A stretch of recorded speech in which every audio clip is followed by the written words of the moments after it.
Talk radio with bites. We're Pet Life Radio, the #1 pet radio network. Let's talk pets.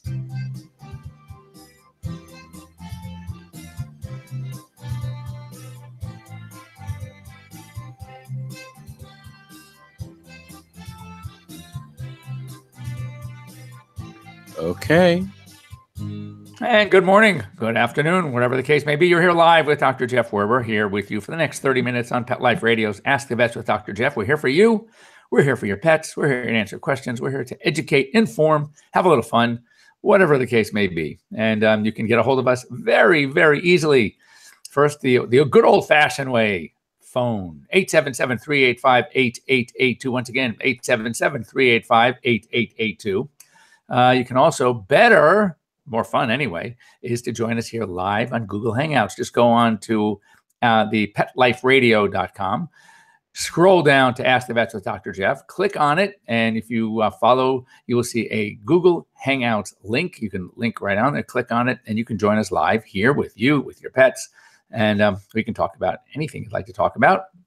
And as I said, whatever questions you may have, whatever you didn't get from your veterinarian, you can get from me, hopefully. So anyway, just some news stories I like to, as many of you know who listen regularly, peruse the news. So first of all, Lyme disease has a cousin, a first cousin, also a Borrelia. It is Borrelia miyamotoi. Miyamotoi sounds like a Japanese name. Anyway, it's a tick-borne disease just like Lyme, not quite as aggressive. It does cause fever, aches, and pains very similarly. If caught early, it is very, very responsive to antibiotics. So, what I would recommend, if you have dogs with ticks, and if you even think that a tick has latched onto you, just get some professional medical advice. That it's not going to obviously happen right away. So, to talk to them to find out how the different ticks, how long it takes from bite to infection. But because it might be different in people, but certainly within a week or so, you should develop a positive test. And but anyway, best would be an infectious disease doc or an internist. But I just to check yourselves out. I've known of a few stories recently, actually, where people, one a veterinarian, were infected by with Lyme disease. So I think it's something that really warrants some follow up. You've heard me talk about it. I'm going to talk about it again because it's now here. When the AVMA, the American Veterinary Medical Association, actually talks about this in their smart brief, but telemedicine is expanding. Veterinarians are using telemedicine to sort of expand their own reach with their clients. When you think about this, think about the fact that the millennial is not only right now the fastest growing segment of the pet owning population, they are the largest of the pet owning population.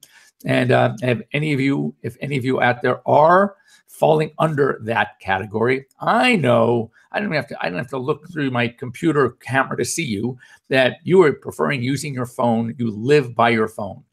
And you're not going to get in your car and go someplace. If you can get an answer quickly by clicking a few keys on your phone, getting a live doctor to talk to, and you don't mind paying, especially if it's going to be less than going to the vet hospital. So not only are you saving money, you're saving time. And many of the things that you would want to ask are something that you don't need to actually be seen. So there is a difference between we call telemedicine and telehealth or teletriage, which is the VCPR, veterinary client patient relationship. But if you want to start, what I would recommend, and for those of you who want to kind of just test the waters, a site that I'm working with is called LiveDVM. And you can go to livedvm.com. You should register now. Very easy. It's free to register. And that way, if you ever need the service, you're already registered. So then you're just like anything else. You're going to just have to log in with your name and email, put in your password that you create, and you're ready to go. And you save time on the registration process. And it's really, really great. In fact, your first call is covered by a pet insurance, Pet First Pet Insurance. So it's a no-brainer. But I would recommend, that's where I'm telling my clients even, just go ahead and register so you have it in your phone. It's ready to go when you need it. And it works really, really well.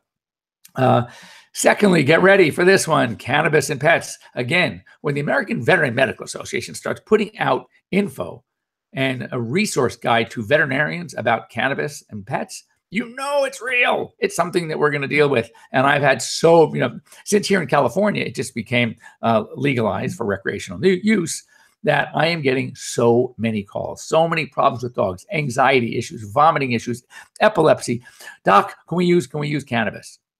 The good news is it really does have a great effect, a positive effect. Of course, like with any drug, it's not the same with every animal. You got to test it. You got to figure it out. However, the problem we're having is we know lethal doses. We don't know toxic doses. And I've talked about this before, and I really want you to get it embedded in your brains. But the work now for all of us, for the veterinary community, for the veterinary schools, is to start testing toxic doses. And then once we know what those are, we can start testing for therapeutic levels. And right now, there's just too little known. Am I against it? Absolutely not. I'm actually for it. But we just need more information. And it's around the corner. I will tell you, however, that CBD, cannabidiol, does not have THC, or if it does, it's negligible levels. And that is okay to use. And I would recommend it. I've had clients that have tried it and have been great, clients that have tried it and not seen an effect. But that's nothing new with any medicine. That's why we often have so many choices, because not every animal is going to respond the same. So just keep that in mind. But CBD, definitely great. I can, maybe I'll try to get a list on my site of all the benefits, things that have been proven, used, etc. Again, a lot of the information is what we call empirical. People using it, commenting, seeing the difference, but we don't have a lot of science behind it yet. This one caught my eye again, and I'm gonna, again, I know when I'm here on my show, I get to sort of sit on my soapbox sometimes. You may disagree with some of the things I say. That's great. Everybody has different experiences. But this one, again, when we get the veterinary community, we get the FDA making statements about certain things, you have to pay attention to it. Or even if you've had good experiences, that's great, but it doesn't expand to everybody else. And here it is: raw food disasters. So 6 pets became ill or died, and 2 children became ill from raw diets because of salmonella and listeria. And I'm going to just mention the names of these of the food recalls. If you are feeding or have been feeding any of these, and you are a fan of raw diets, you might want to at least take note to be very, very cautious when it comes to the following foods. The recalls were, it's called Aero Reliance, Raws for Paws, Red Barn Pet Products, and Smokehouse Pet Products. These were all recalled because of salmonella and or listeria. And I will tell you, as a side note, again, I get to promote because it's me, my show. But a lot of us love when you're making chocolate chip cookies, for example, and you're sitting and you are eating the raw cookie dough. All right, that is tasty. A lot of us love it. A lot of us love cleaning the blades of the blender. We like, licking the bowl. It's good. Look at cookie dough ice cream, for example. It's great stuff. So one of the things that we have to remember is that there's egg in there, raw egg, and that often gets salmonella. And certain flours that are not cooked have E. coli. So my oldest daughter, for example, went to the Cordon Bleu. She did pastry, worked with Wolfgang Puck, and she was a total foodie. She is a total foodie, and she read that Nestle Co. had to recall a zillion cases of the ready-made Toll House cookie dough that came in those yellow logs in the refrigerated section, where all you had to do was chop it up and put it on the cookie sheet and bake. Why? Because people were eating it raw.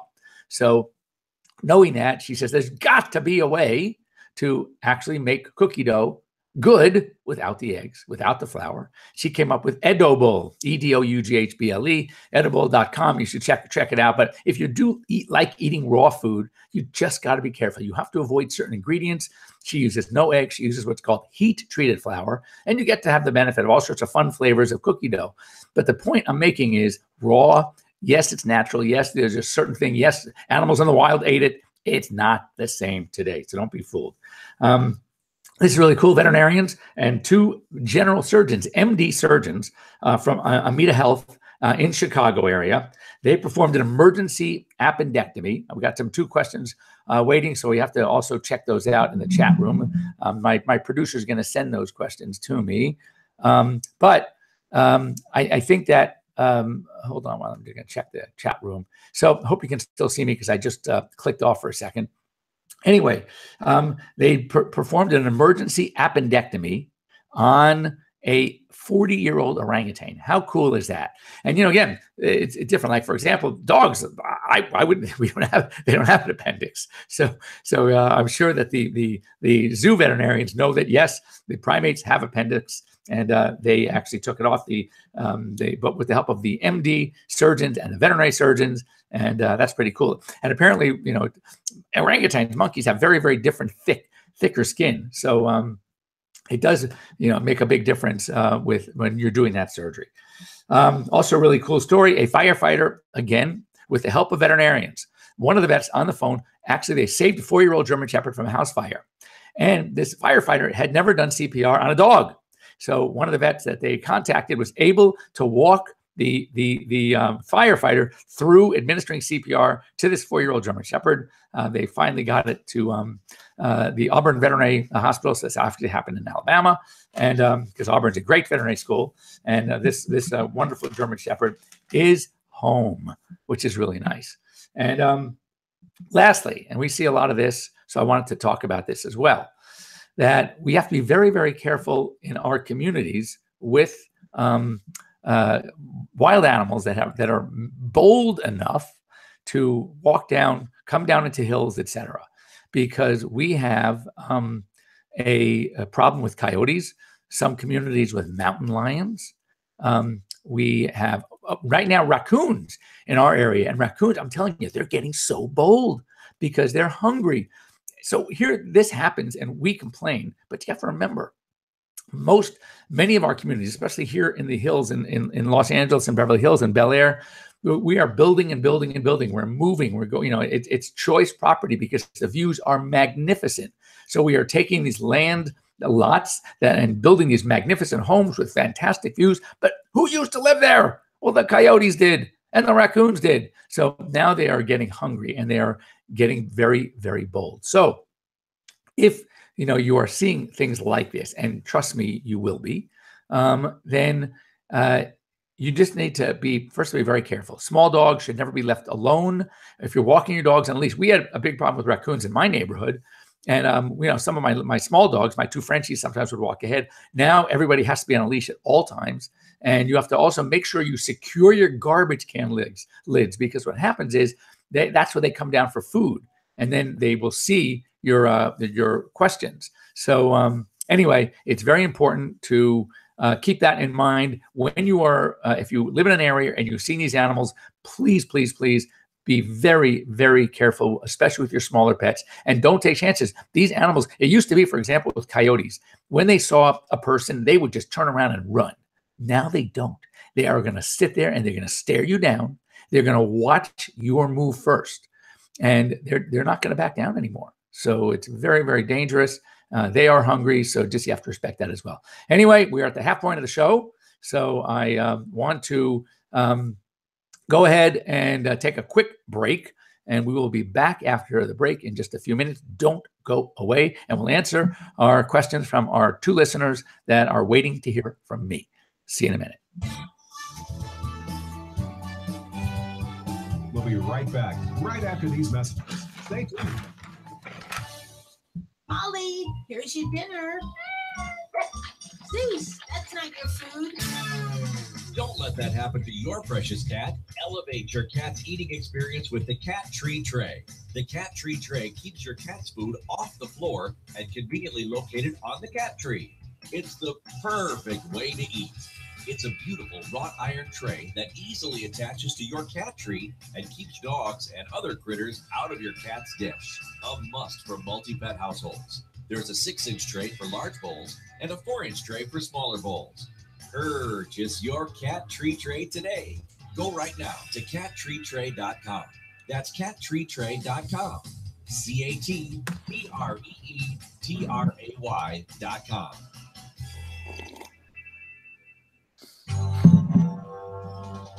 DesignerPetSweaters.com. Hand-knitted designer sweaters for your precious pup or cool cat. Beautiful couture patterns for your pets, including custom-knitted formal wear, casual wear, yachting, and even sports-themed. Many designer pet sweaters include feathered tammy hats, top hats, and a lot of sparkle. Each sweater includes leg loops, front paw sleeves, and leash opening. Visit DesignerPetSweaters.com to order your four-legged fashions today. Your pets will stay warm for the winter and be runway ready. Large or small, we fit them all. DesignerPetSweaters.com. Calling all pet product manufacturers, save the date and join us for the 6th annual Retails and Sales Pet Expo coming up on Tuesday, May 1st, 2018 in New York City. The event is a place for pet product manufacturers to meet with buyers and media and groomers and pet influencers. To learn more about this B2B pet product trade show, please visit retailsandsalespetexpo.com. This event is brought to you by Whitegate PR, American Pet Professionals, and Pet Age Magazine. Does your dog itch, scratch, stink, or shed like crazy? Come to Dinovite for help. Order a 90-day supply of Dinovite. Dinovite for life. Pick up 2 tubes of Doggo Suds. Get the 3rd tube free. Peppermint, tea tree, lavender, Doggo Sud shampoo. Made with all-natural coconut, jojoba, aloe. Great for healthy skin and soft, shiny coats. But no itchy, harsh chemicals. Lather up, rinse away. Try Doggo Suds. Buy 2, get 1 free. At Dinovite.com. DINOVITE.com. I love cleaning the litter box, said no one ever. Luckily, there's World's Best Cat Litter, the litter that promises less mess with less litter. Only World's Best Cat Litter uses the concentrated power of corn to quickly trap odors in tight clumps. And quick clumping means you never have to chisel or scrape the box. Less cleanup with less wasted litter? That's a litter bit amazing. Save $2 on World's Best Cat Litter. Visit www.saveonworldsbest.com. If you've ever shared your home and heart with a charmingly naughty animal who's always up to mischief, you'll fall in love with the Klepto Kitty who stars in Talk to the Paw by Melinda Metz. Talk to the Paw is a funny, heartwarming novel about a single girl, a single guy, and MacGyver, an adorable tabby cat with a not-so-adorable habit of stealing from the neighbors. Talk to the Paw is on sale now everywhere books are sold. Visit kensingtonbooks.com for more info. Begging to hear more of your favorite show? Full episodes of all our shows are available on demand. Go to PetLifeRadio.com to fetch our entire lineup of Possum Pet podcasts. Also, dig us up in iHeartRadio and iTunes. Let's talk pets. Live and on demand only from Pet Life Radio. Let's talk pets. Let's talk pets on Pet Life Radio. PetLifeRadio.com.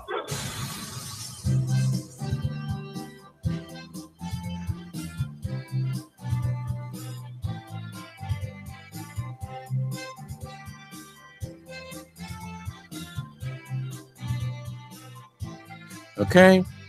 And welcome back. You are here live with Dr. Jeff. And as we mentioned, going into our commercial break, we have 2 questions for me.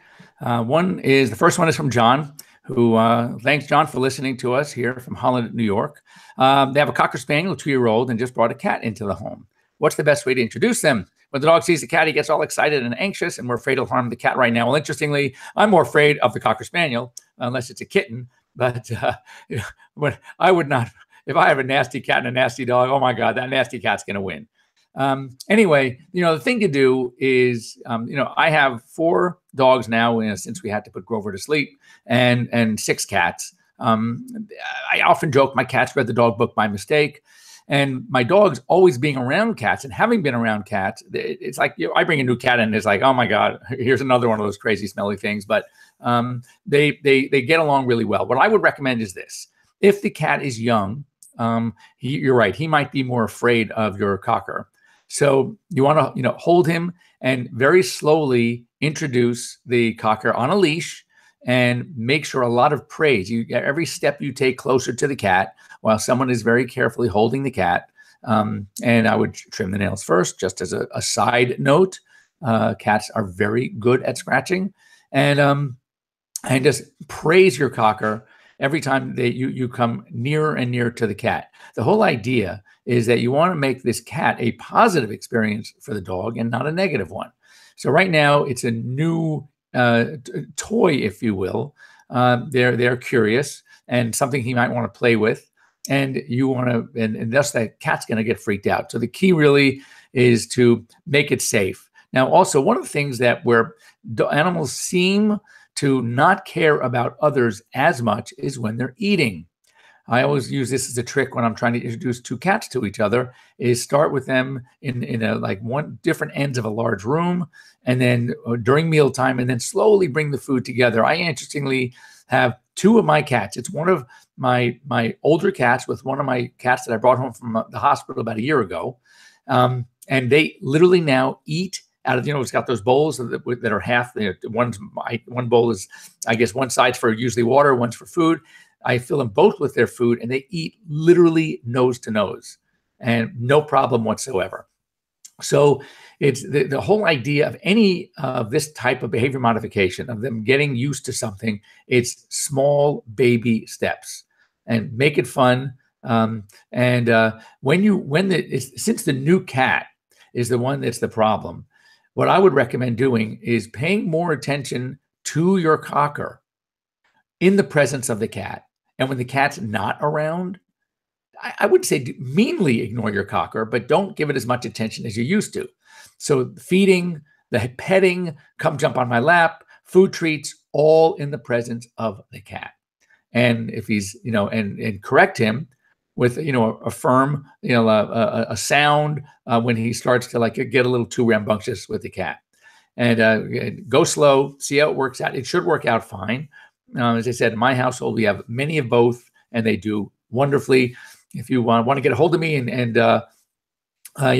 that'd be great. I see the cat is 5 months old, so it's still a kitten, but still moldable. And also, I was curious to know, you mentioned how the dog gets excited and anxious. What does the cat do? Is the cat pretty mellow? Is the cat pretty chill? Because that makes a difference also, because we want the cat to not be afraid of the dog. And that's why you sort of keep it sort of coddled. And hopefully the cat will, as long as the dog is not like being overly anxious and loud and obnoxious to the cat should be fine, especially if it's the first dog he's ever seen. Because if it is, then they really don't know what to expect. Now, if a cat has had a bad experience with a dog already, then of course it's going to be a more of an uphill battle, but very, very doable. I have many clients with both dogs and cats. And, as I said, for us, it was initially a little difficult, but once the cat sees that these dogs don't care anymore, and by the way, once you accomplish this, it's going to be much easier for you to bring other cats into the house with your dog, because your dog's going to learn that, hey, these cats aren't that bad. In fact, every time one's around, I'm getting pets, I'm getting treats, I'm getting fed. That life is grand. So that's what they have to learn, make it a positive experience. But if you want to get a hold of me, Dr. Jeff at PetLifeRadio.com. John, we can talk. I'll even, leave you my cell phone if you need it. And we can talk a little bit more off the air. Next one comes from, is it okay to let cats graze? That is to leave out the dry food for them all day. So here's my feeling about that. The short answer is yes. And by that, I mean, why the short answer? Because there are, of course, unique circumstances. What we do with our many cats is they get fed canned food, which I kind of like mixing twice a day. And during the day, we fill about 3 or 4 bowls around the kitchen and the house with some dry food, and they munch as they please. When does it not work? It doesn't work if for some reason, and again, we're very lucky, I have to admit, because often in multi-cat households, the cats are so afraid that there won't be enough left for them, they seem to chow down. They chow all down right away. Cats, when it comes to grazing, are, I hate to say it for those dog lovers out there, myself included, that they're smarter than dogs. Dogs, if I left food out, like for my Labrador and my Labradoodle all day, they would be, 200 pounds obese because they would eat as much food as I put down. They are just chow hounds. So it's sort of like the opposite. When it comes to dogs, very, very few, relatively few, can graze. In other words, you can leave food out all day and they'll just eat when they want. Cats are the opposite. Cats typically, most of them can graze, and there are a few, there are relatively few, will just chow the food if it's there in the bowl. So just remember one thing: obesity, the number one nutritional disease affecting our pets.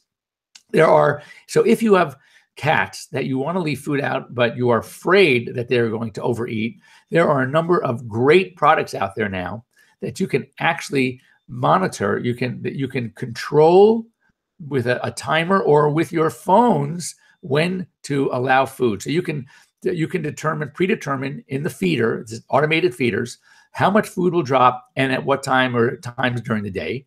And you can also control and change it via your phone. So it's really, really cool. So that's an option too. If you have a cat that you can't be around all day, but you want to control how much food they get and when, you should look into some of these really fantastic automated feeders. Pretty soon, in about a month, I'm heading to Orlando to the Global Pet Expo with the Pet Life Radio team. And I'll be seeing many, many more products, and happy to come back after the show and sort of dedicate one of my programs to kind of what's new out there. But I think technology is doing great stuff in the pet and vet market. And so that's something we'll look forward to. But as I said, the short answer is it really depends on the cat. But what I would do is try it. My cats, as I said, are very good. They have food sitting all day. And when the bowl, except one thing I will say, I don't refill the bowl just because it's empty. So after they have their morning and evening meals, and I put dry food in their bowls, that's all they get for the rest of until their next meal. So it's not, if you keep putting it there and they keep eating, you're going to end up with a fat cat. Something like 58%, maybe even more now, of cats in the United States are obese. Oh, well, I should say overweight or obese. And clearly it's our fault. So we need to be a little bit more responsible as pet parents. We need to monitor our pets, monitor what they ingest. And that way we can keep our pets really, really healthy. And we've done shows before on obesity. It leads to a lot of health problems, and in cats especially, type 2 diabetes. So just be careful out there. And again, this is coming from Anon, A-N-O-N. If you want to speak to be more about this off air, you can get a hold of me directly at Dr. Jeff at PetLifeRadio.com. So that's all we have time for today. I want to thank you all for being with me here on Pet Life Radio's Ask the Vets with Dr. Jeff. And you see how easy it is. If you have questions, you can reach me directly at Dr. Jeff at PetLifeRadio.com. And I say this lately because I guess it's the new thing, but I would love you to follow me on Instagram if you want to see a lot of great pictures and shots and some educational video stuff from me at work. Just go on to at Dr. Jeff Werber and start following me, and hopefully we'll keep you very entertained. At the very least, you're going to see a lot of really cute pets. Have a great week, everybody, and we'll see you here next week on Pet Life Radio's Ask the Vets with Dr. Jeff. And once again, you can always get a hold of me at Dr. Jeff at PetLifeRadio.com. See you next week.